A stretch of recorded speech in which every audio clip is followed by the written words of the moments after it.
So remember how everyone thought the iPhone 17 Air was going to be razor thin? Well, apparently that might not be the case. According to Ming Chi Kuo in a new report, the iPhone 17 Air could be 9.5mm. That is considerably chunkier than we expected. Previous rumors have been suggesting that including the camera bump, the device should be 5.64mm. Now Kuo does say at its thinnest point the device should be 5.5mm, so that basically suggests the camera bump alone is going to be 4mm, which is absolutely insane. Now I know we have humongous camera bumps on current iPhones, and this should have the same main 48MP sensor as other iPhone models, so I guess I shouldn't be too surprised this might be the case. But I do hope Apple can shrink that camera bump and make it thinner than 4mm, considering there's only one lens on the device. Though to be honest, even if it's 9.5mm at its thickest point, this should still be thinner than most modern iPhones, and the actual frame is going to be 5.5mm, so it's not like you're going to feel the thickness when holding this device. But anyway, I'm hoping Kuo is wrong about this and that camera bump is smaller. Moving on, let's talk about thermal upgrades. So Chinese leaker Instant Digital says Apple is going to incorporate a vapor chamber heatsink for better thermals, which by the way has been reported in the past by another source called MyDrivers. This technology is already popular in the Android space, and if you're wondering how it works, essentially these chambers spread heat evenly across a large surface area, and this prevents thermal throttling so the device can maintain its peak performance for longer. This is great news for Genshin Impact nerds who game on their phone for many hours, but it's not just a benefit for gamers. Taking lots of photos and videos can heat up your device as well, and so improved thermals will improve the camera experience, since the phone's less likely to dim the screen to make up for overheating. Now of course, I do want to mention the iPhone 16 models did have thermal upgrades, which made a difference in my testing. I believe they had included a graphene sheet to dissipate heat, but a vapor chamber is going to make an even bigger difference when you're pushing the device in extreme conditions, like gaming or heavy usage of the camera as I'd mentioned, and so ultimately I'll take any thermal upgrades. It is going to improve the experience. You know what else I'll take? A sub to the channel. It's free and it'll bring you the latest about Apple right to subscription box, so please consider it. Join the saranbyte gang now. Anyway, MyDrivers had suggested the complete iPhone 17 range was going to get this thermal upgrades, and that made sense to me because the Air, especially being so razor thin, does need better thermals to prevent any overheating issues. But Instant Digital claims only the Pro phones with the A19 Pro are getting a vapor chamber system so that the devices can maintain high performance under heavy load with virtually no throttling. That's great, but I also would like to see this with the regular phones, and do remember the complete iPhone 16 range did get the graphene sheet, so I'm really hoping that's the case with the iPhone 17 models as well. Now let's talk about the possibilities of a smaller island on the 17 Pro. Chinese leaker Digital Chat Station had said the island would be smaller because apparently there's going to be a new meta lens for Face ID that integrates the transmitter and receiver components.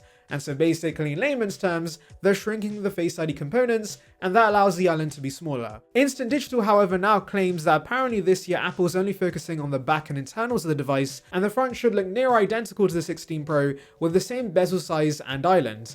That's not a deal breaker, but it's a little disappointing, I can't lie. We've had 3 generations of Pro iPhones with the same exact dynamic island, and so I thought a smaller island would debut this year. Plus it would help differentiate the Pro phones, because I'm assuming those only get the new island and the regular phones stick to the older island, so that's a clear visual difference that sets these phones apart. But unfortunately it seems we have to wait longer to get that, or maybe Apple's waiting for under-display technology to get better, and so they can just jump straight to a notchless display. But personally, I don't see under-display cameras getting better anytime soon, and so I do think eventually Apple will have to either adopt a smaller pill or a punch hole similar to Android devices. Now let's move on to iPhone 17 models from YouTuber iDeviceHelp. However, the information he got to make these models are from Twitter leaker Mijin Bu, a source with mixed credibility, but regardless, he has consistently given us the information, so we can't completely disregard what he says. And to be fair, if you're keeping up with the iPhone 17 rumors, these models are going to be very familiar because they align with recent rumors. And let's begin by talking about the camera module on the Pro phones. Leakers have been going back and forth on the new camera module we could see with iPhone 17 Pro.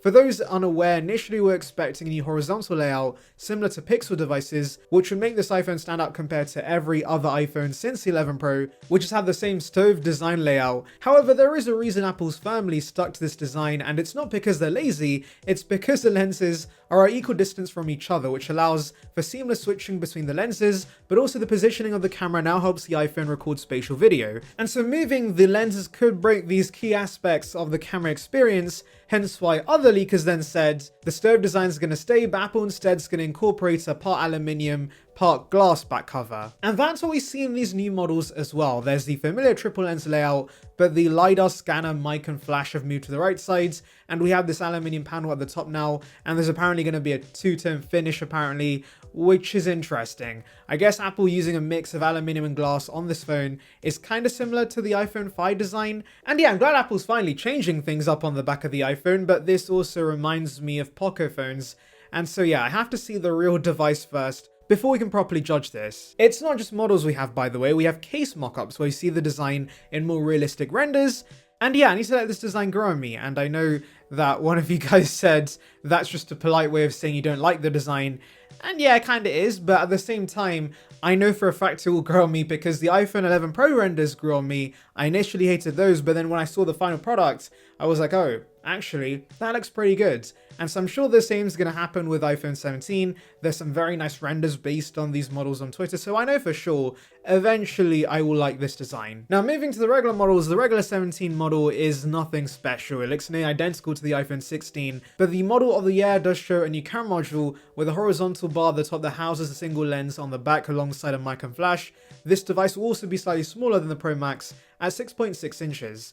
The 17R may also be one of the first iPhones to use a higher density battery. Now it makes sense to use this technology on a device that's naturally going to have space constraints because it's so thin, and so high density battery allows a lot of energy to be stored within a small physical space. This combined with the fact we should see the very efficient C1 means battery life should still be solid on the Air, which is good to see because that was undoubtedly a concern many would have with such a thin device. Is the battery life going to be good? Well, allegedly no, the battery life should still be rock solid. And it's not just the Air gaining a larger battery, the Pro Max is also getting a battery boost. Leaker Ice Universe mentions the device will be getting even thicker, with it now being 8.25mm in thickness, which is a 0.475 increase due to a larger battery. Now, I do wonder if it's only the Air getting a higher density battery, or if the complete range is getting this upgrade. I'm guessing because it's new technology, only the Air gets it for now, but since there's no space constraints with the Pro Max, they can just pack it to the brim with a humongous battery, and it would be nice to see upwards of 5,000 mAh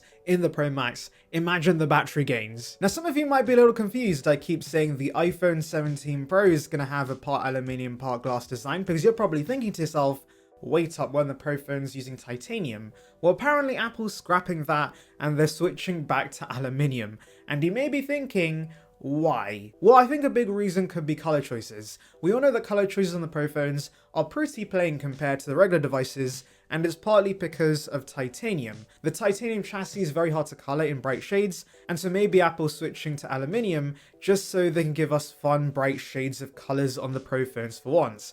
Especially since nowadays phones aren't functionally very different. If Apple gives Pro consumers bright shades of red, green, or blue for once, that could get many to upgrade. Anyway, let me know your thoughts in the comments, make sure to like and subscribe for more content like this, and thank you for watching.